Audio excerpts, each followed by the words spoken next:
विचार सार परमा माध्यम जगत व्यापिनी मीना पुस्तकधारिणी भयदा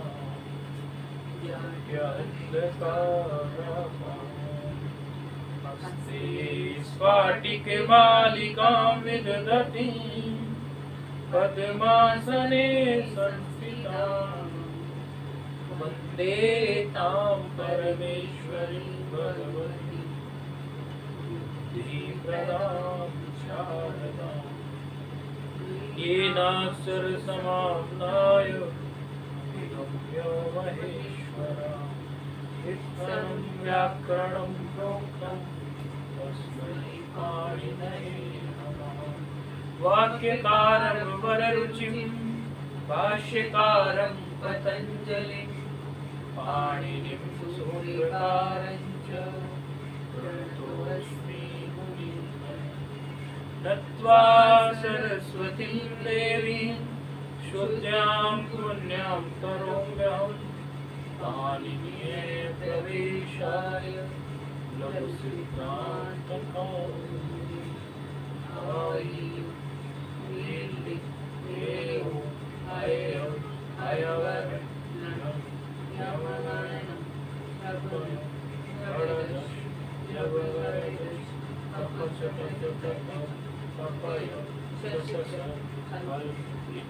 माहेश्वराणि। कल ये दो सूत्र विशेष आए थे कल के पाठ में। दो सूत्र थे। सूत्र था अतिष्णु धातु भ्रुवाम इयं लंगो। दूसरा सूत्र था एर्निकाचो संयोग पूर्वस्य अतिष्णु धातु भ्रुवाम इयं का आदेश करता है। आजादी प्रत्यय यदि पर में हो और पूर्व में यदि स्नु प्रत्यांत कोई शब्द हो और ई वर्णांत कु वर्णांत हो, इस तरह की कुछ कंडीशन से भी कार्य करते हैं। उसका निषेध करने के लिए एर्निकाचो संयोग पूर्वस्य आया था। एर्निकाचो संयोग पूर्वस्य कह रहा था कि यदि ई वर्णांत कु वर्णांत की आप बात कर रहे हो तो उनमें से अभी ई वर्णांत को तुम ले लो। बोले क्या? बोले ऐसी स्थिति में जब कोई ई वर्णांत शब्द हो और धातु का पूर्व में असंयोग हो, अर्थात धातु जो आप लेके चले हो वो असंयोग पूर्व हो और अनेक आच हो, अच एक नहीं हो अनेक हो, ऐसी स्थिति में फिर आप इयंग और इयंग आदेश मत करना इकार को, बल्कि यण आदेश करना। यण में इकार के स्थान पर इकार आदेश करते हैं। विशेष बात उसमें ये बताई थी कि यदि आपको अनेकाच देखना है तो अनेकाच तो पूरे अंग में देखना, पूरा शब्द समुदाय जो है उसी को अंग कहते हैं, उसी की अंग संज्ञा हुई यस्मात् प्रत्यय प्रत्यंगम से। तो यदि आपको असंयोग देखना है धातु में तो वो आप उसमें जो धातु इकारांत है उस इकारांत धातु का जो अवयव है यानी इकार से पूर्व का उसका कुछ तो होगा, वहाँ देखने की संयोग तो नहीं। तो उसमें कई धातुओं का उदाहरण उठाकर ये बात स्पष्ट की गई थी कि कुछ धातु संयोग पूर्व होती हैं, कुछ धातु असंयोग पूर्व होती हैं। तो असंयोग पूर्व में हमने प्रधि का जो धी था उसको दिखाया था कि दकार उत्तरोत्तर इकार है, तो दकार एक हल है, क्योंकि संयोग संज्ञा हलोंतरा संयोग से हुई है और हलोंतरा संयोग कहता है कि जो हल वर्ण बिना किसी अच के व्यवधान की यदि दिखाई पड़े तो उनकी संयोग संज्ञा होती है। ऐसी स्थिति में हमने प्रधि शब्द देखा था, तो प्रधि शब्द में अनेक आच भी था, क्योंकि प्रा राम रेफ में आ और आगे जो उसमें धकार उत्तरोत्तर इकार जो है उसकी दृष्टि से उसमें इकार से पूर्व जो धातु देखी हमने उसमें असंयोग भी है, अर्थात संयोग नहीं है। और संयोग पूर्व हमने धातु देखी थी तो सूत्र ने स्पष्ट किया था कि संयोग का यदि आप देखते हो तो असंयोग पूर्वस्य किम, ऐसा करके उन्होंने बोला था। तो कहते सुश्री में श्रीय सेवायाम धातु होती है, सेवा करने के अर्थ में श्रीय सेवायाम धातु होती है। तो श्री शब्द जो है वो शाह रा के संयोग है, तो संयोग होने से यहाँ पर ये सूत्र इस तरह से कार्य नहीं करेगा। जब ये सूत्र कार्य नहीं करता तो बस फिर सीधा यहाँ पर अचि स्नो धातु ध्रुवाम सूत्र जो है योरियो ही लग जाता है। ये बात है, जहाँ ये सूत्र कार्य नहीं करता वहाँ पर यंग आदेश कार्य कर देता है। फिर कहा था उन्होंने कि अनेकाच किम, तो अनेकाच के लिए समझाया था उन्होंने कि अच जो है आप पूरे गिनना, अंग में गिनना, जैसे नी शब्द है, नी है। अब नी में क्या है कि धातु असंयोग तो अवश्य मिल गई क्योंकि नकार और इकार है, लेकिन अनेकाच तो नहीं है, इसमें तो एक ही अच है इकार, तो अनेकाच नहीं भी होगा तो भी शर्त तो पूरी नहीं होगी।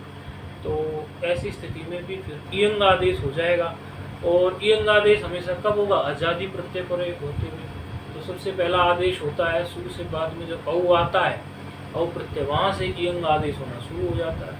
बस ये एक इयंग आदेश में एक थोड़ा सा मस्तिष्क में रखने का है कि दीर्घ इकारांत को भी हर्ष बना देगा जब इयंग आदेश होगा, क्योंकि इकारांत जो ई जो इयंग में है वो हर्ष है।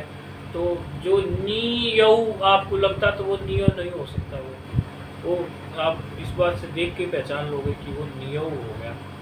ये विशेष बात इन सूत्रों में बताई गई।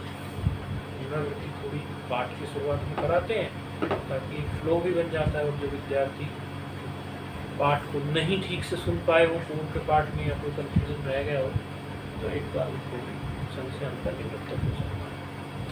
अब आगे एक सूत्र आ रहा है, जो सूत्र कुछ विशेष बात कहने जा रहा है। इस सूत्र की जो वृत्ति है, ऐसी सी वृत्ति आप पहले देख चुके और अभी आ रही है। और यहाँ पर भी देखोगे आपको संज्ञा सूत्र संज्ञा करने आ रहा है, और उसी तरह जैसे एक एक की दो संज्ञा होती थी, कुछ इसी तरह की स्थिति खड़ी होती है। तो संज्ञा सूत्र है गतिश्च,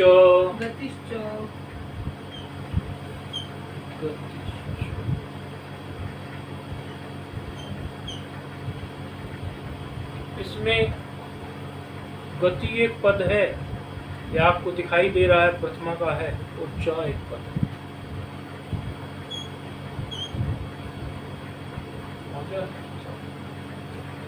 एक गति संज्ञा करने आया है। तो गति संज्ञा किस अर्थ में कब होनी चाहिए? तो ये वृत्ति आप पहले इसकी देख के आ चुके हो कि प्रादयः, क्योंकि इसमें प्रादय और क्रिया योगे ये जो दो पद हैं ये भी बल्कि उपसर्गा क्रिया योगे से ही आ रही है। दो पद इसमें आपको जो नए दिखाई देंगे वृत्ति में, प्रादयः और क्रिया योगे, ये दोनों अनुवृत्त होके आ रहे हैं उपसर्गाः क्रिया योगे से। तो वृत्ति क्या कह रही है कि प्रादया क्रिया योगे गति संज्ञा से। ठीक इसी तरह की वृत्ति थी उपसर्ग संज्ञा के भी, वहां भी क्रिया योग में उपसर्ग संज्ञा हो रही थी और यहाँ क्रिया योग में गति संज्ञा हो रही, दोनों जो है क्रिया योग में हो रही है। तो एक की दो संज्ञाएं हो सकती है, ये बात पहले आई हुई है। और गतिश्च इसमें चकार इसलिए लेना पड़ा कि भाई इसकी गति संज्ञा भी होगी, चकार का ग्रहण ही इसमें इसलिए है कि इसकी गति संज्ञा भी होगी। यदि आप देखेंगे उपसर्गा क्रिया योगे तो इससे पूर्व में कोई सूत्र होगा। तो इस तरह जब पूर्व में कोई बात कही होती है और वो फिर बाद में कोई दूसरी बात कहनी होती तो चा लगा ही देते हैं। तो इससे भी ये द्योतन होता है कि पहले उसकी उपसर्ग संज्ञा करा दी, प्रादियोगी ही है, क्रिया योग में गति संज्ञा भी हो। अब इसका फल देखना भी क्या फल है। आगे इसी पे एक वार्तिक पढ़ा गया है। अब वो वार्तिक देखना कितनी सुंदर बात कहेगा, उसी से आपको फिर इसका फल नजर आएगा। और फिर आगे जो रूप सिद्धि चलेगी वो रूप सिद्धि फिर इस वार्तिक के, इस सूत्र के पर चलेगी आगे के लिए।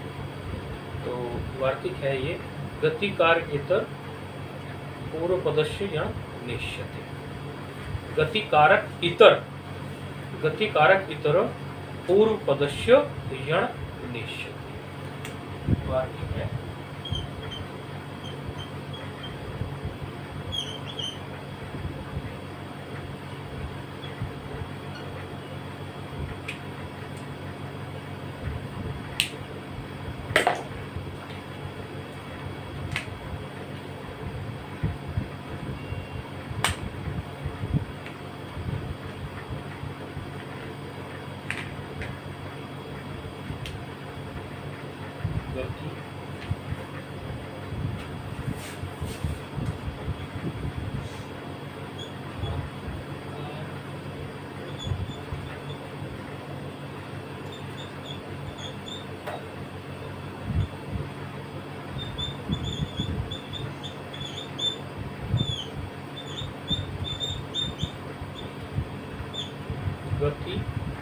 कारक इतर। देखो देखो वार्तिक को देखने से आपको समझ में आता होगा कि वार्तिक क्या कहना चाहता है।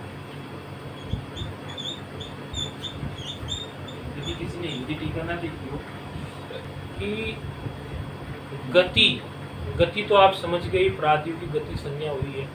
गति कहते ही आपको 22 शब्द आपकी खोपड़ी में आ जाने चाहिए। गति हो या कारक हो, इनसे भिन्न यदि कुछ हो, गति और कारक से भिन्न, इतर माना पूर्व पदस्य यानी पूर्व पद, तो उस पूर्व पद को यण नश्यति, यण ना, ये जो हम यण करते आ रहे हैं अभी एरने काचों से, ये एरने काचों से जो यण करते आ रहे हैं, उस यण का यहाँ पर बाद किया है स्वार्थिक ने। दो स्थितियां देकर कि यदि पूर्व पद की गति संज्ञा ना हो, गति संज्ञा का मतलब वो कोई उपसर्ग वाले जो 22 थे वहां पर वे प्रादय ना हो, ठीक है, और या कारक ना हो। कारक आप आगे पढ़ेंगे, लेकिन सामान्य संस्कृत के ज्ञान वाले व्यक्ति को ये पता होता है कि कर्ता है, कर्म है, करण है, संप्रदान है, अपादान है, अधिकरण है, ये 6 कारक होते हैं। विभक्तियों में 6 कारक होते हैं ना, कर्ता, द्वितीय कर्म, तृतीय करण, इस तरह से कर्ता, कर्म, कर्ण, संप्रदान, अपादान और अधिकरण, ये 6 कारक होते हैं। तो यदि पूर्व पद इन कारकों में से कोई ना हो और उन प्रादेय 22 प्रादियों में से ना हो, उनसे भिन्न हो ऐसे पूर्व पद में, तो उसको यण ना हो। जैसे प्रधि पढ़ के आए पीछे, तो प्रधि में प्रा तो आ गया, क्या आ गया, प्रधि में प्रा जो है गति में आ गया, तो गति में आ गया, इस वजह से उसको यण हो गया था। यदि वो यण उसमें नहीं आता, यदि वो प्रादि में नहीं आता, वो उसकी गति संज्ञा नहीं होती, और यदि गति संज्ञा नहीं होती तो वहां पर फिर जो है हम उसको यण आदेश नहीं कर सकते। तो ये है। अब इसका फल अब आप आगे वो देखने को मिलेगा। अर्थात ये एरने काचो वो काट देगा किस स्थिति में, वार्तिक एरने काचो को, मतलब एरने काचो को कब करने देगा कार्य। पहले एरने काचो बहुत बड़ा कार्य कर रहा था, अब एरने काचो को उसने सीमित कर दिया। पहले एरने काचो कोई बात ऐसी नहीं करता था कि पूर्व पद में ये होना चाहिए, वो होना चाहिए, तब आप एरने काचो लगाइए। लेकिन ये वार्तिक आने के बाद में एरने काचो का एरिया इसने बहुत छोटा कर दिया, केवल 22 गति में बैठा दिया और 6 कारकों में उसको लाके खड़ा कर दिया। यदि पूर्व पद में ये है तो लगा लेना आप इसको, नहीं तो लगी लगा पाओ। तो ये यहाँ इन्होंने बात की। अब आगे इसका एक जी, इन्होंने क्या कहा, गति कारक इतर पूर्व पदस्य यण निश्चते, ये वार्तिक है। ये वार्तिक पढ़ा गया है गतिश्च सूत्र पर। गतिश्च सूत्र ने गति संज्ञा कर दी, किसकी कर दी, उन्हीं 22 प्रादियों को गति कह दिया। ये बात तो स्पष्ट है। अब इस गति का क्या लाभ लिया, इस गति का लाभ ये लिया कि यदि पूर्व पद जो आप रूप सिद्ध करके आए हैं, जैसे प्रधि आप रूप सिद्ध करके आए हैं, उसमें एक प्रा भी था ना, धी से पहले प्रा भी था। तो यदि वो पूर्व पद गति ना हो अर्थात इन 22 प्रादियों में से ना हो, प्रा तो मिल गया 22 प्रादियों में, वो तो था, लेकिन यदि नहीं होता, या वो कारक ना हो, कारक यानी कि इन 6 में से ना हो, वो कर्ता ना हो, वो कर्म ना हो, वो संप्रदान ना हो, वो करण ना हो, ये जो 6 कारक होते हैं इनमें से ना हो, यानी कि वो गति ना हो या कारक ना हो, इनसे इतर कुछ हो पूर्व पद, तो फिर उसमें यण ना करना। आप जो ये यण करते आ रहे हैं ना एरने काचों से, पहले आप एरने काचों से पूरे धड़ल्ले से यण करते आ रहे थे, आप पूर्व पद में ये नहीं देख रहे थे, बस उसने तो ये कहा था एरने काचों ने से कि अनेक अच देख लेना जी, असंयोग पूर्व देख लेना जी, इससे ज्यादा मेरे कुछ मतलब नहीं है। लेकिन जब से ये वार्तिक आया तब से उसने वार्तिक के बाद ये उसको ये भी देखना पड़ेगा कि जहां तू करने जा रहा है यण, एरने काचो जहां लगने जा रहा है, उसमें यदि कोई पूर्व पद है तो उस पूर्व पद में ये बताओ कहीं गति का कोई है क्या, 22 प्रादियों में से कोई है क्या, या कारक का कोई है क्या, तब लगने देंगे। बात समझ में आई। वो 12 बोना हो, अब उनको उपसर्ग नहीं कह सकते ना, प्रादेय कह सकते। हाँ, समझने के लिए आदत भी ऐसी बनाई है, प्रादेय ना हो ऐसा कह दो, उन 22 में से ना हो। हाँ 22 थे ना, गति का मतलब वही 22 प्राग है।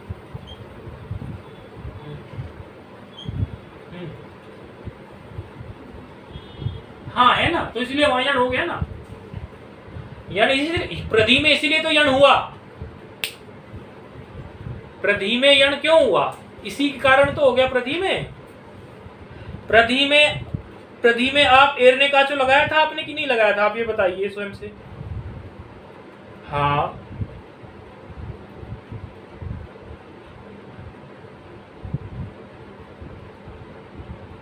नहीं, गति से भिन्न यदि कोई हुआ तब यण नहीं होगा। गति यदि है तो होगा।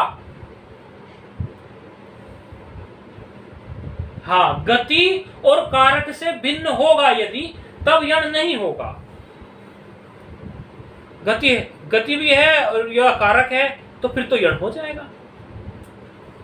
इसी कारण से वहां हो गया ना यण, इसी कारण से हो गया। अभी आ रहा है ना उदाहरण, उसकी चिंता की बात, अभी और उदाहरण आ रहा है। तो आगे शब्द आ रहा है एक शुद्ध धी। शुद्ध धी जो शब्द है ये, इसका जो समास इसमें किया जाता है शुद्ध धी शब्द में, शुद्धा, क्योंकि देखो समास से पूरी की पूरी प्रक्रिया बदल जाती है।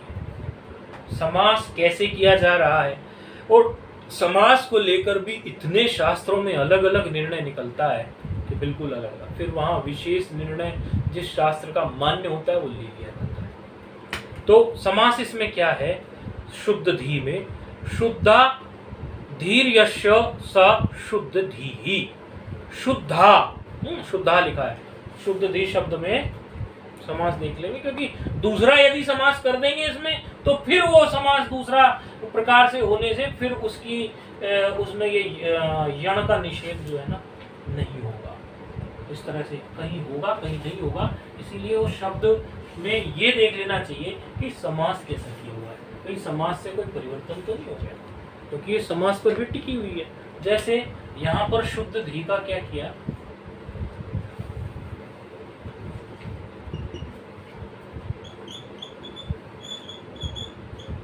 शुद्धा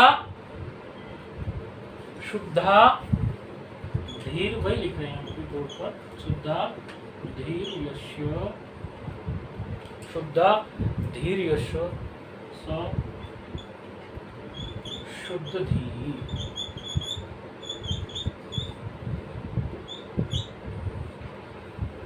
शुद्ध बुद्धि वाले को क्या कहते हैं, शुद्ध धी।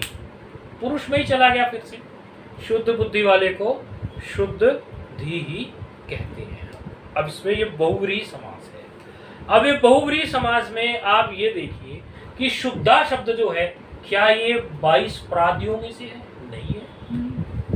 क्या ये कारक है? नहीं है, ये कारक भी नहीं है, क्योंकि ना तो ये कर्ता है, ना ये कर्म है, ना ये करण है, ना ये संप्रदान है, ना ये अपादान, इस तरह से उनमें से भी नहीं है। अर्थात शर्त बिगड़ गई, ना तो ये गति है, 22 में से होता तो गति होता, ना ये कारक है शुद्धा शब्द, तो भी गति नहीं है। तो शुद्ध शब्द जो है, शुद्धा लिया ना ये शुद्ध, तो शुद्ध ये उसमें से भी नहीं है। तो इस तरह से इसका क्या हो गया, अब इसको जो है अब यण नहीं होगा। यण नहीं होगा तो क्या होगा, इयंग आदेश हो जाएगा, अच्छी सुनु धातु पूर्वाम से। जहां जहां यण नहीं होता अनेकाच वाले से, एरनेकाचों से, वहां वहां जो है हमारा जो पूर्व सूत्र उसका ठीक है, लघु सिद्धांत कौमुदी क्रम में वह सूत्र जो है अची सुनु धातु पूर्वाम वाला लग जाता है। अब इसमें क्या है, इसमें भी एक विचार और है। कहते हैं शुद्ध धी में आपने जो धी शब्द लिया, तो पहले धी की आपने नदी संज्ञा की, और धी शब्द को आपने नित्य स्त्रीलिंग इस वजह से ठहराया कि भले ये शुद्ध धी समास में आ गया, तो प्रथम लिंग ऋणश्च से आप एक बात बोलते हैं कि ठीक है, आपकी बात मान लेंगे, यू स्त्रीआख्या नदी से हम इसकी नदी संज्ञा कर लेंगे, ये बात ठीक है। लेकिन एक सूत्र हम आगे पढ़ेंगे, ना यंग वंगौ, यदि आप देख सको इसमें एक सूत्र है, अच्छा वो तो स्त्रीलिंग में आएगा, न यंग वंगौ एक सूत्र आएगा, स्त्रीलिंग प्रत्यय में आएगा। वो क्या कहता है कि जहां यंग और उवंग आदेश हो रहा हो, वहां नदी संज्ञा मत कर।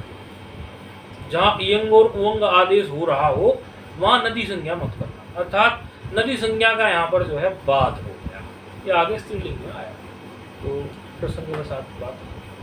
तो फिर शुद्ध धी शब्द जो है, इस शुद्ध धी शब्द में आप जो है सर्वत्र इयंग करते चले जाइए। शुद्ध धी शब्द में सर्वत्र इयंग करते जाइए। तो रूप कैसे बनने शुरू होंगे भाई? शुद्ध धी में प्रथमा आ गया, एक वचन, शुद्ध धी धन सु, क्योंकि अब देखो यहाँ पर जो है एरने का तो लगेगा नहीं, यण का निषेध हो गया, यण का निषेध होती इयंग आएगा। तो शुद्ध धी में सु, सु में चूंकि ये गियंत नहीं है, नद्यंत नहीं है, तो वो क्या करता है? लोप करता है ना, तो लोप तो प्राप्त होगा नहीं, तो लोप प्राप्त। अच्छा, किसी ने क्या पूछा था प्रश्न कि जब आप पाठ लें तो ये बताना ये गियंत आबंत को हम कैसे पहचाना करें? तो ये गियंत में तो गीप गीश गीन प्रत्यय होते हैं दीर्घ वाले, और आबंत भी जो स्त्रीलिंग के लिए होते हैं, और गीप गीश गीन भी।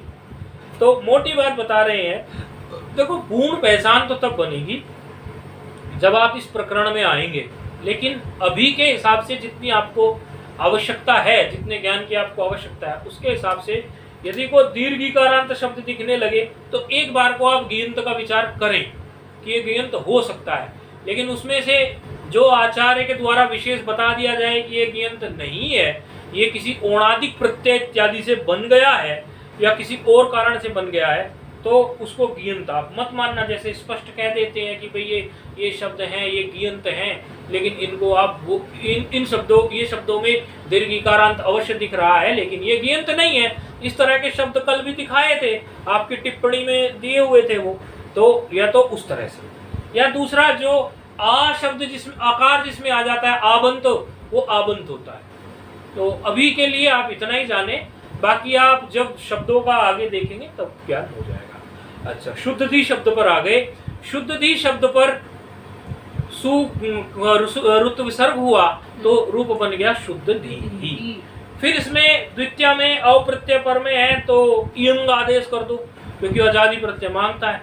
तो इयंग आदेश यदि करोगे तो शुद्ध धी धन इयंग, इयंग में आप देखते हैं कि इयंग आदेश होगा ना, धन इयंग नहीं होगा, शुद्ध धी धन औ, और इयंग आदेश तो किसको होगा? इकार को होगा। इकार को क्यों हुआ? क्योंकि पहले अनेकालसित सर्वस्व से ने कहा था कि पूरे शुद्ध धी के स्थान पर बैठाना पड़ेगा, लेकिन गिच्छ की वजह से वो फिर यहाँ पे जो है वो अंतिम अल को ही हुआ, तो इकार को आदेश हो गया इयंग। इकार के स्थान पर जब इयंग आप बैठाओगे तो गकार की इत हो गया, और तस्लोप से लोप, तो ई और फिर औ उसके पर में है, तो रूप बन गया शुद्ध धी औ। अच्छा, धी में जो इकार है वो हर्ष हो गया। ये बात आपको बार बार बताई गई है कि वो इसीलिए हर्ष हुआ क्योंकि वहां पर वो इयंग आदेश है, और इयंग में जो इकार है वो हर्ष है। तो रूप क्या बन गया? शुद्ध धियौ। समझ में आ रहा है ना? फोन पे सामान्य ही है। हाँ। और शुद्ध धी में फिर अगला प्रत्यय क्या है? जस। जस में बचा अस। अस में भी फिर जब आप इयंग आदेश करेंगे और अस को मिलाएंगे तो ई का इयंग में जो यकार है वो पूरा हो जाएगा, पूरा हो जाएगा अस, और फिर हो जाएगा वो सकार को ऋतु विसर्ग, तो क्या बन जाएगा? शुद्ध धीयः, ऐसा रूप बन जाएगा। किसी को कोई परेशानी हो तो बताना, मैं बना के दिखा दूंगा बोर्ड पे रूप। लेकिन मुझे लग रहा है आप इतने रूप बना चुके हैं, तो अब आप लोग भेज भी रहे हैं बना के, तो अब लग रहा है मुझे कि अब आपको मौजेबानी बताएंगे तो भी समझ आएगा। शुद्ध धी में फिर आगे जो है अम प्रत्यय आ गया। अम प्रत्यय में भी फिर वही आ गया निषेध करके सूत्र इयंग। आप जो है सर्वत्र इसमें इयंग आदेश करते चले जाएंगे, और इयंग आदेश में आप देखो ये जो 6 प्रत्यय हैं, भ्याम भ्याम, 3 तो भ्याम हो गए, और 2 भिस हो गए और 1 भिस हो गया। भिस प्रत्यय में तो ऋतु विसर्ग होने से हो जाएगा। इनमें हमेशा आपको धी जो दिखेगा वो दीर्घ ही दिखेगा। क्यों दिखेगा दीर्घ? क्योंकि यहाँ आपने इयंग आदेश नहीं किया, सीधे सीधे मिलाया है। इसलिए सूत्र में भी जब आप भी कोई रूप देखा करें, एक वैयाकरण की और एक सामान्य रचना अनुवाद कौमुदी पढ़ने वाले की बुद्धि में अंतर होना चाहिए। जब रचना अनुवाद कौमुदी पढ़ के व्यक्ति, आरंभिक तो व्यक्ति पढ़ता है ना रचना अनुवाद कौमुदी, जब रचना अनुवाद कौमुदी पढ़ा हुआ व्यक्ति होता है वो रूप रटता है, तो रूप तो उसने भी शुद्ध धी के रटे हुए हैं, आपने भी शुद्ध धी के रटे हुए हैं, लेकिन आप जब शुद्ध धी का रूप देखते हो तो आपके मस्तिष्क में एकदम ये आ जाना चाहिए कि देखिए ये दीर्घ इकारांत इसलिए है क्योंकि यहाँ इयंग आदेश नहीं हुआ है, और हर्ष इकारांत यहाँ इसीलिए है क्योंकि यहाँ पे इयंग आदेश हुआ है। और इयंग आदेश जो हुआ है, जैसे तो इयंग आदेश जो हुआ है वो हुआ है यहाँ पर किससे कि वो हुआ है यहाँ अचि स्नु धातु व्याम योर एवं वंगों से। और जो हर्ष आदेश जो नहीं जो और वो किसको वो सूत्र पहले कौन सा लग सकता था वहां पे कि एरने काचो लग सकता है। इस तरह आपको सारी प्रक्रिया रूप को देखते ही मस्तिष्क में जब उठने लगे फिर समझना कि व्याकरण पढ़ने का फल यहाँ पर मिल रहा है। तो सामान्य रूप से आप ये बना लेंगे, इसमें कोई विशेष प्रक्रिया यहाँ नहीं है। इसी प्रकार के रूप जो हैं ये रूप आप अपने हाथ से बना लेंगे। इसी प्रकार जो है मंद धी, तीक्ष्ण धी, सूक्ष्म धी, ये भी धी के लिए ये मंदी धी हो, किसी की तीक्ष्ण हो या सूक्ष्म हो, उसी के लिए ये है। तो शुद्ध धी के रूप भी चलेंगे उसी तरह। शुद्ध धी ही, शुद्ध धियौ, शुद्ध धियः, शुद्ध धियम, शुद्ध धियौ, शुद्ध धियः, शुद्ध धिया, शुद्ध दीभ्याम, शुद्ध दीभिः, शुद्ध धिये, शुद्ध दीभ्याम, शुद्ध दीभ्यः, शुद्ध धिय, शुद्ध दीभ्याम, शुद्ध दीभ्यः। बस डकार को कहीं आपको थोड़ा ईकार खींचना है, कहीं नहीं खींचना है। खींचने से दीर्घ का द्योतन होगा, नहीं खींचने से हर्ष रह जाएगा। शुद्ध धियः, शुद्ध धियोः, शुद्ध धियाम, शुद्ध धीयिः, शुद्ध धियोः, शुद्ध धीषु, शुद्ध धीषु। हाँ तो इसमें दीर्घ होगा ना, क्योंकि सु था तो उसमें कुछ आदेश तो है नहीं, ऐसे ही रहेगा। फिर वही शुद्ध धीहि, शुद्ध धियौ, शुद्ध धियः, हे शुद्ध धी, हे शुद्ध धियौ, हे शुद्ध धियः, ऐसे था, हमने हे शब्द छोड़ दिया था। तो इस तरह से आपका शुद्ध धी का। अब कहते हैं कि यदि कोई समास आप इस प्रकार करने लग जाएं, इसी का कि इस प्रकार भी तो हम समास कर सकते हैं इस शुद्ध धी का। बोले किस प्रकार से? बोले कि कुछ इस प्रकार से, शुद्धम, शुद्धम ध्याय, शुद्धम ध्यायति, शुद्धम ध्यायति, शुद्धम ध्यायति, ध्यायति इति लिखने की जरूरत नहीं है, अभी कुछ है नहीं, तो ध्यायति कर, शुद्धम ध्यायति। अब ये शुद्धम जो है ये शुद्ध का यहाँ पे कर्म बन गया, तो कर्म बनते ही वो उसमें आ गया, कारक में आ गया। तो कारक में आते ही यहाँ पर जो है आपको यण कर सकते हो आप। बात समझ में आई फोन पर? यदि हम इसको शुद्धम लिख दें, पहले शुद्धा लिखा था ना, यदि शुद्धम लिख दें, समास ऐसा कर दें, तो फिर वहां पर जो है ये कारक में आ गया। शुद्धम तो कर्म हो गया ना, कारक में आ गया। तो कारक में आ जाने से उसको निषेध नहीं कर सकेगा, वार्तिक निषेध नहीं कर सकेगा तो यण कर पाएंगे। तो उस स्थिति में यदि आप रूप बनाना चाहेंगे तो फिर आप वहां पर सीधे सीधे जो है वही रूप बनाएंगे, उसको आप जो है आदेश एरने काचो के अनुसार कर देंगे, क्योंकि एरने काचो का जो यण है उसके अनुसार आप आदेश कर देंगे। तो बस इतना अंतर वहां बनेगा यदि आप उसको शुद्ध धी को शुद्धम ध्यायति समास इसमें करने लग जाओगे। अगला सूत्र प्रस्तुत हो रहा है, कुछ और वो निषेध करेगा। अभी कुछ पक्ष को लेकर वहां निषेध हो गया, अभी यहाँ कुछ और पक्ष को लेकर निषेध करेगा, तो भी निषेध सूत्र आ रहा है। कुछ में वार्तिक ने कुछ बात काट दी और अभी कुछ बोल रहा है। न भूसुदियो हो,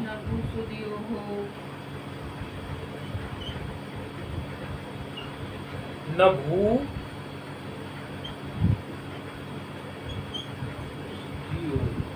एक भूसुदियो हो एक पद है, एक अलग लिखा गया, थोड़ा एक साथ ही है।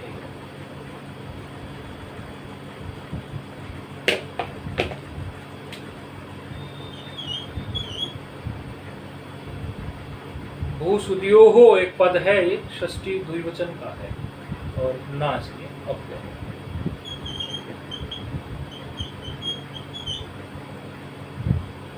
विशेष स्थिति खड़ी कर रहा है सूत्र, कह रहा है एतयोर अचि सुपि यण न,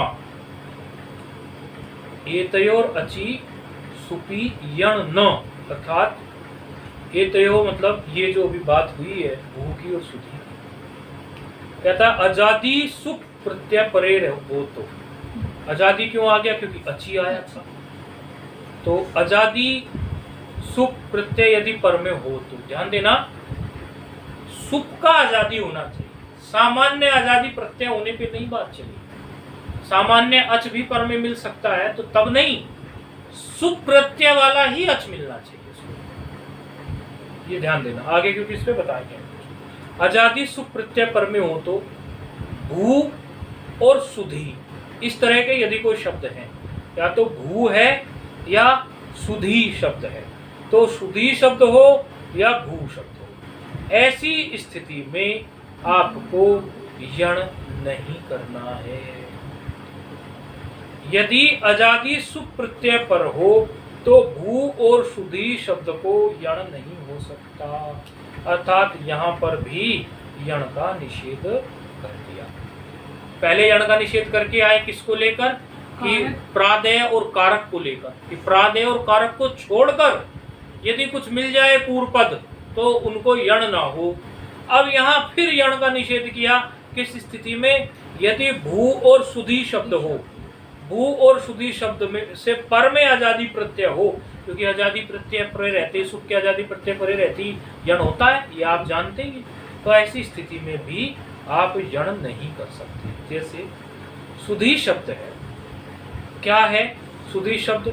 शुद्धायती सुधी ही, क्या है? शुद्धाय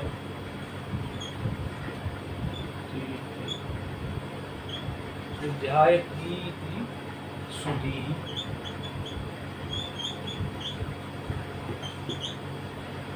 कोई भी यदि भली प्रकार से चिंतन करता हो, बुद्धिमान हो, जो ठीक प्रकार से सुष्ठु प्रकार ठीक प्रकार से जो चिंतन करता हो, जो बुद्धिमान हो, उसका नाम सुधी हो, उसको सुधी कहते हैं। आप लोग जानते होंगे, बोलते हैं सुधी जन है, बोले विद्वान जन है, तो उसको सुधी ही बोलते हैं। सु पूर्व में है, धातु वही है ध्यय चिंतायाम, जो इसके पहले भी आप देख के आए हैं। ध्यय चिंतायाम धातु से ध्यायते है संप्रसारण से वार्तिक से क्विट प्रत्यय होके संप्रसारण होके सुधी शब्द बना है। पूर्व पद जो है सु है, सु देखिए आपके प्रादेय के 22 में आता है कि नहीं आता है? आप बताइए फोन पर, आता है ना? सुधी का जो सु है वो प्रादेय के 22 में आता है ना? फोन पे है आप? तो वो हाँ, प्रादेय के 22 में वो आता है। तो सु शब्द की के हिसाब से प्रादेय के 22 में आ रहा है, तो सु की क्या है? गति संज्ञा है। गति संज्ञा है कि नहीं है? अब गति संज्ञा हो जाने से वो क्या करा है? गति संज्ञा हो जाने से यण का निषेध नहीं हो रहा था, क्योंकि गति संज्ञा जिसकी हो जाए पूर्व पद की, उसको यण नहीं काट सकता, उसमें तो यण होता है। गति से और कारक से भिन्न में यण नहीं होता, ये वार्तिक में कहा था। तो वार्तिक को देखते हुए सुधी शब्द में यण का निषेध नहीं हो पा रहा था, इस कारण से नया सूत्र बनाना पड़ा, क्योंकि यण का निषेध अभिष्ट है। इनको यण का निषेध करके इसमें एरने काचों को छोड़कर इसमें इयंग आदेश करने से अभिष्ट रूप सिद्धि होती है। इस कारण से इनको ये सूत्र बनाना पड़ा कि न भू सुधियो हो, अर्थात सुधी शब्द में आप किसी भी स्थिति में यण नहीं कर पाएंगे। नहीं तो यदि आप देखो सुधी में सु है पूर्व में, तो सु तो हमारा गति संज्ञा हो गई, और गति संज्ञा हो जाने से वो तो स्पष्ट है, यण का निषेध हुआ ही नहीं हुआ। इसीलिए यहाँ पर स्पष्ट इनको न भू सुधी हो सूत्र बनाना पड़ा, और फिर सुधी शब्द में इन्होंने उसी तरह से यण का निषेध कर दिया, क्योंकि सूत्र ने निषेध यण का किया है। तो यण का निषेध करने से एरने काचों से यण का निषेध, एरने काचों का जो यण होना था उसकी जगह पर यहाँ पर इयंग आदेश हमारा अचिष्णु धातु ब्रुवां योर इयंग वंगौ से हो गया। रूप इसी तरह बन जाएंगे। सुधी ही सुध्यौ, इयंग का आदेश करना भली भांति जान चुके हो। प्रथमा एक वचन सुधी ही और द्विवचन सुधियौ, सुधियः। सुधियम, सुधियौ, सुधियः, सुधिया, सुधीभ्याम, यहाँ नहीं हुआ ना यंग, इसीलिए सुधीभ्याम, सुधीभिः, सुधिये, सुधीभ्याम, सुधीभ्यः, सुधियः, सुधीभ्याम, सुधीभ्यः, सुधियः, सुधियोः, सुधियाम, सुधियाम, क्योंकि यहाँ भी यंग का आदेश नहीं है ना। फिर क्या है, सुधी नहीं, यंग है, यंग है, यंग है, सुधियाम में तो यंग है ना। सुधी, सुधीयि, सुधीयि, सुधियोः, सुधीषु, यहाँ यंग नहीं है, सुधीषु। फिर क्या है, हे सुधीहि, हे सुधियौ, हे सुधियः। इस तरह से सुधी के रूप जो है यहाँ पर सिद्ध हो जाते हैं। और क्या आया इसमें, हाँ ये इन्होंने क्या कहा, अच्छा अब शब्द आ रहे हैं हमारे सुधी से आगे शब्द आ रहे हैं, सुधी इत्यादि सुखम इच्छति इति। अच्छा, सुखी शब्द अब आ रहा है, एक सुखी शब्द आ रहा है, एक सुती शब्द आ रहा है।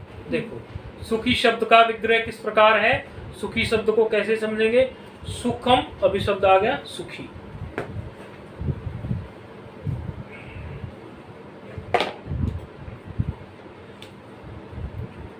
सुखम,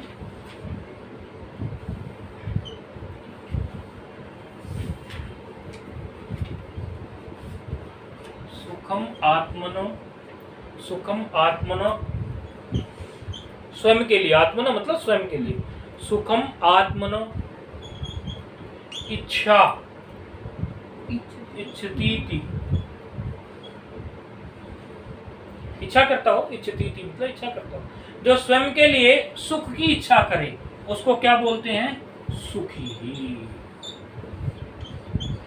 इसी तरह दूसरा एक शब्द है सुती ही, सुती ही क्या कहते हैं, सुतम आत्मना इच्छति, यानी जो सुखम आत्मना इच्छति तो सुखी ही, और सुतम आत्मना इच्छति इति सुती ही, अर्थात जो सुत की इच्छा करे, पुत्र की इच्छा करे उसको सुती ही बोलते हैं। तो एक शब्द आया हमारा सुखी ही, और एक शब्द सुखी ही, दूसरा हमारा आया सुती ही।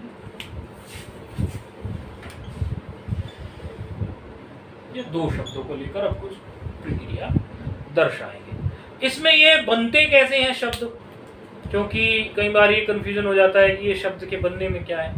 तो सुख एक है शब्द और उसमें अम प्रत्यय हुआ है, इसी तरह सुत का चलेगा, सुत और सुख एक जैसे हैं, सुख और सुत दोनों को एक जैसे लेके चलेंगे। सुख में अम आया, अम से इन सुबंतों में सुपा आत्मना क्यच एक प्रत्यय होता है, क्यच प्रत्यय, वहां से किच प्रत्यय हुआ, और किच प्रत्यय होने से सनाद्यंता धातवः एक सूत्र है, उस सूत्र से इनमें धातुत्व आ गया, यानी इनकी धातु संज्ञा हो गई। देखो धातु संज्ञा करने के लिए सूत्र है सनाद्यंता धातु, आगे आएगा। और सुपो धातु प्रातिपदिक्यो, ये सुपो धातु प्रातिपदिक्यो जो होते हैं, सुप को लोप करने के लिए आता है। सुप प्रत्यय जो होते हैं ना हमारे कहीं, तो उनका लोप करने के लिए आता है, जैसे सुत धम अम, सुख धन अम, इस तरह से। फिर क्यच प्रत्यय हो गया, सुख अम क्यच, सुत अम क्यच, ऐसा हो गया, सुत अम क्यच, सुख अम क्यच, कुछ इस तरह से देखो।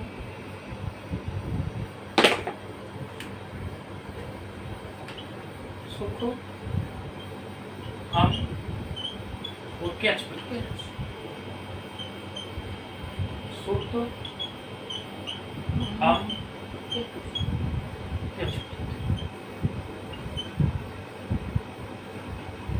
और यहाँ क्या हो गया, इनकी सनादंत धातुवः से धातु संज्ञा हो गई, और सुपो धातु प्रातिपदिक जो इसमें सुप लगा है, ये सुप का ही तो हम है, हमारे सुप का ही तो है भाई, इतना तो हम जान ही चुके हैं। उसका लुक हो जाता है, ये लुक कर देता है सुपो धातु प्रातिपदिक। कई बार ये सुनने में आता हो कि सुपो धातु प्रातिपदिक से इसका लुक हो गया, तो ये सुप जो होते हैं हमारे 21 उनका ये लुक कर देता है। लुक को आप जान ही चुके हैं, लुक से आदर्शन करता है, उसके आदर्शन, क्योंकि लुक से आदर्शन किया उसने तो उसका नाम लुक ही रख दिया, बस इतनी सी बात है उसमें। तो इस तरह से फिर जो ये शब्द निष्पन्न होंगे हमारे, तो फिर हमारे शब्द बनेंगे ये सुखी सुती, क्योंकि अन्य भी कई सूत्र इसमें लगते हैं। धातु संज्ञा होने के बाद में फिर कयची च एक सूत्र लगेगा, कयची च से फिर इनमें जो अकार है उसके अकार का लोप हो जाएगा। देखो कैच प्रत्यय हुआ तो कैच तो पूरा ही चला गया, सर्वापार लोप हो गया, तो सुख धन अम रहा था, तो सुख धन अम की स्थिति में भी अम का भी लोप हो गया, लुक हो गया, लोप नहीं लुक हो गया, तो ये सुख और सुत बचे। सुख और सुत जब बचे, सुख और सुत में भी फिर क्या होगा कि कयची च सूत्र से क्या होगा, कच प्रत्यय पर आया था, तो कयची च सूत्र क्या करता है, इसमें इससे आकार को इकार कर देता है, इसमें कयची च क्या करता है, आकार को इकार कर देता है, तो फिर सुखी। इस तरह से फिर पूरी जो प्रक्रिया हम देखेंगे तो आगे हमारा फिर से पीछे सूत्र से लेकर फिर प्रत्यय लेंगे, फिर अतो लोपा लेंगे, लोपो वय और वली से फिर उसमें जो है पहले जो यकार वकार जो उसमें यकार आया था वो यकार वकार आ जाता है तो उसका लोप कर देते हैं, तो शुद्ध बन जाता है सुखी और सुती। तो ये इस प्रकार से बने हैं, अर्थात इनमें क्विप प्रत्यय आया है। और क्विप प्रत्यांत की क्या क्या खूबी बताई थी आपको, क्विबंता धातुत्व न जहती, अर्थात जो क्विबंत होते हैं उनका धातुत्व का नाश नहीं होता। अर्थात सुखी शब्द में इतने सारे प्रत्यय और इतना सारा कार्य होके आ गया, अब आप ये नहीं कह सकते कि ये धातु नहीं बचा, ये अभी भी धातु है, क्योंकि क्विबंता धातुत्व न जहती, अर्थात ये अभी भी धातु है। तो फिर क्या होगा, इससे आगे चलेंगे, सुखी धन सु, सुखी धन सु की स्थिति में इसी तरह सुती धन सु। अब देखना एक सूत्र आपका पढ़ा हुआ आने वाला है, अभी पूछेंगे आपसे, देखते हैं आपको याद रहता है। सुखी धन सु एक जैसे ही चला रहे हैं, सुती धन सु, तो क्या रह गया यहाँ पर, सुखी स और सुती स, क्योंकि उकार तो चला गया। अच्छा, गियंत ये है नहीं, ये गियंत नहीं है क्योंकि उन गियंत प्रत्ययों से नहीं बने। वो कोई पूछ रहा था ना कि गियंत की पहचान कैसी होगी, तो जब शब्द प्रक्रिया आपको पकड़ आने लगेगी, शब्द बनाने पकड़ में आने लगेंगे, तो गियंत के जब प्रत्यय ही नहीं लगे स्थिति की विवक्षा में तो वो गियंत है ही नहीं। दीर्घिकारांत अवश्य दिख रहा है लेकिन ये गियंत नहीं है, इसीलिए इसकी प्रक्रिया बताइए कि कहीं भी कोई हमने गीप गीस गीन लगाया, कोई नहीं लगाया। ये तो किसी और कारण से इकारांत प्रत्यय आए, क्योंकि वहां हमने देखा था कि एक सूत्र आया था कयचिचा, वहां आकार को ईकार आदेश हुआ था, दीर्घिकार ईकार, उसकी वजह से ईकार आ गया था। हमने स्त्रीलिंग प्रत्यय कोई नहीं किया गीप गीस गीन, तो इसीलिए ये स्त्रीलिंग नहीं, फिर उस हिसाब से यहाँ पे फिर ये गियंत नहीं है। तो जब ये गियंत नहीं है तो गियंत ना होने की वजह से जो गियंत के लिए हम सु का लोप करने का सूत्र लाते थे, कौन सा लाते थे याद है? बताइए। हाँ, अलगाभ्यो वाला सूत्र लाते थे, तो वो नहीं होगा तो ठीक है, फिर रुत्व विसर्ग कर देंगे तो सुखी ही सुती ही ऐसे बन जाएगा। फिर क्या आएगा, सुखी धन औ सुती धन औ। फिर यहाँ आजादी प्रत्यय है, आजादी प्रत्यय है और ईकार जो इसमें एरने काचो से जड़ कर दीजिए, क्योंकि संयोग का भी देख लिया आप, असंयोग है कि नहीं है, यहाँ कोई संयोग तो है नहीं, तो एरने काचो असंयोग पूर्व से सूत्र से यहाँ पर यणादेश हो जाएगा। अनेकाच भी है अंग और इसमें कई संयोग भी नहीं है और पर में आजादी प्रत्यय है, तो क्या हो जाएगा हमारा, सुखी धन औ और सुती धन औ में यण आदेश कर दीजिए तो सुख्यऊ और उधर बन जाएगा सुत्यऊ। फिर क्या आ जाएगा हमारा, इसी तरह से आजादी प्रत्यय में आप एरने काचो लगाते चले जाइए तो फिर क्या आ जाएगा, सुख्यः, उसका बन जाएगा सुत्यः। फिर अम में उसी तरह से कर दीजिए आप यणादेश तो सुख्यम, फिर सुख्यऊ सुख्यः, सुत्यम सुत्यऊ सुत्यः।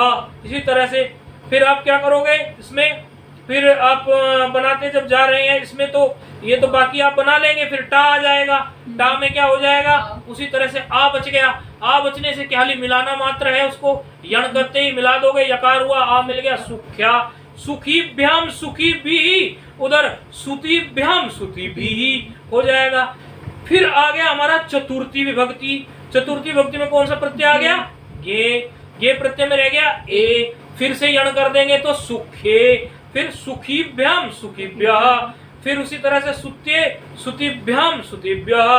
अब फिर उसमें गे के बाद में कौन सी विभक्ति आ गई हमारी, पंचमी। अब पंचमी विभक्ति में देखिए आप क्या आएगा, क्योंकि पंचमी और षष्ठी में दोनों में क्या बच जाता है, अस, क्योंकि एक में है गसी और एक में है गस, गसी में भी अस बच गया, गस में भी अस बच गया, तो क्या रह गया अस। अब अस रहने से यहाँ पे यण प्राप्त करा दीजिए। यण प्राप्त कराने से क्या हो जाएगा आपका, एक का तो हो जाएगा सुख्य, एक का क्या हो जाएगा सुत्य। अब फिर ये कहा था आपने, एक सूत्र पढ़ा था कि दीर्घ खी दीर्घ ती हर्ष खी हर्ष ती को यदि यण हुआ हो तो ऐसा हो जाए। ऐसा ऐसा कौन सा सूत्र था, फोन पर याद आ रहा हो तो बताओ। इशारा तुमने कर दिया। खी ती हो या खी ती हो, ऐसी स्थिति में यदि यण हुआ हो इनको, तो यण होने की स्थिति में कुछ हो जाए, ऐसा कोई सूत्र था। आकार को उकार करवाता था, गस के आकार को हाँ क्षत्यात परस्य, वो क्या कराता था, अस के आकार को क्या कराता था, ऊ करा देता था, उत करा देता था। तो उसी से फिर वहां बनाया था ना सखी शब्द, सखी शब्द बनाया था। सख्यू नहीं हो गया था वहां पर सख्यू हो गया था। तो यहाँ पर क्या हो जाएगा सुख्यू, क्योंकि यहाँ सु में उकार और है एक्स्ट्रा, और क्या है, तो उधर सुख्यू बन गया।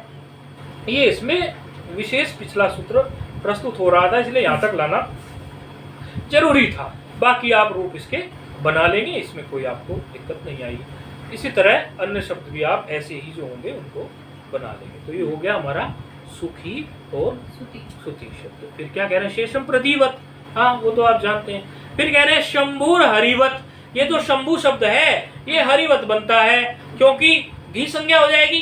घी संज्ञा करने के लिए कौन सा सूत्र था, कौन बताएगा, क्या कहता था, सखी शब्द को छोड़कर, सखी शब्द को छोड़कर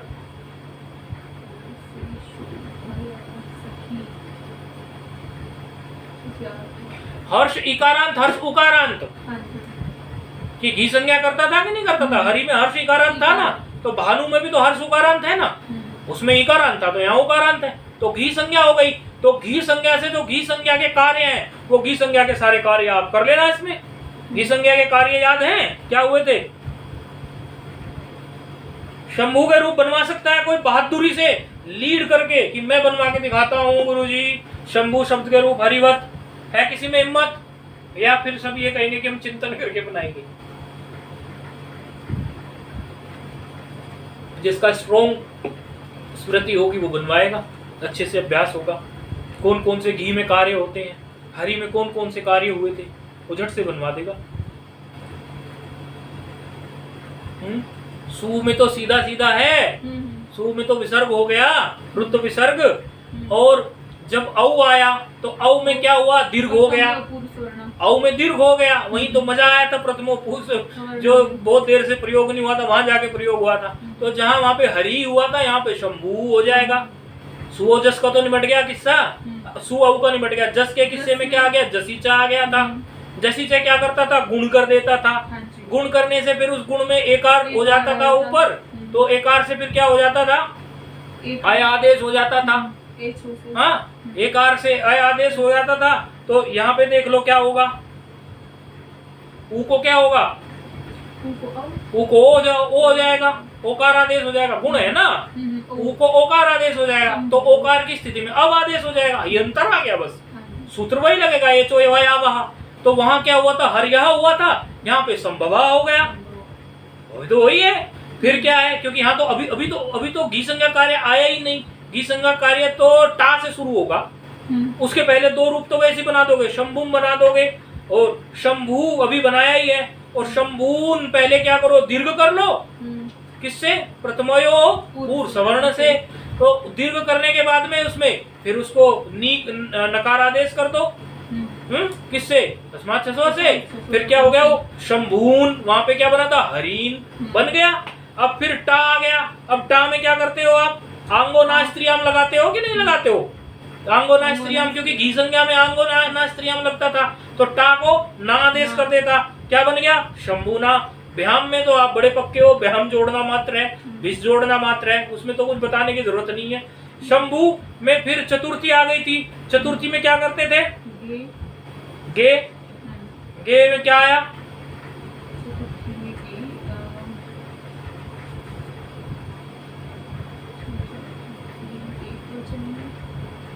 याद है, आप बताओगे फोन पर, गे में क्या होगा,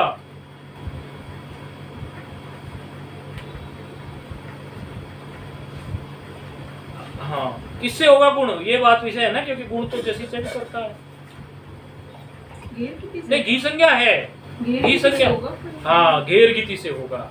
घेर गीति क्या करेगा, गुण कर देगा। तो गुण करने के बाद में क्या हो जाएगा, वही ओ हो जाएगा। ओ होने से क्या होगा, अवादेश होगा, और ए पर में है, फिर उसको मिला दोगे तो वे हो जाएगा, तो संभवे बन जाएगा नहीं बन जाएगा रूप, इस तरह से।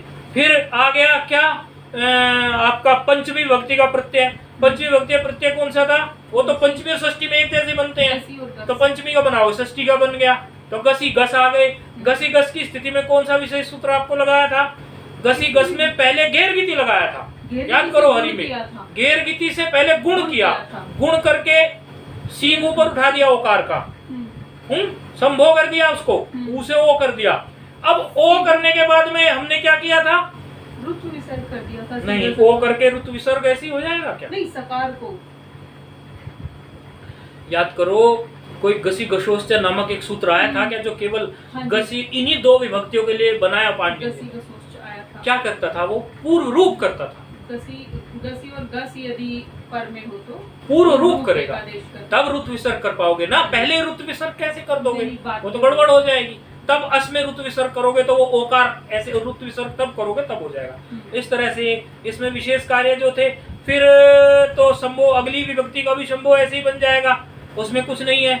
और फिर जो है आपका सप्तमी में क्या हुआ था, ऐसे ही घेर गीति लगा था, और बहुवचन घी में सप्तमी में घी में, यही तो सारे घी कार्य है विशेष। ये सूत्र तो आपको उंगलियों पर अड़ जाने चाहिए कि जसी च लगेगा, आंगोना स्त्रियाम लगेगा।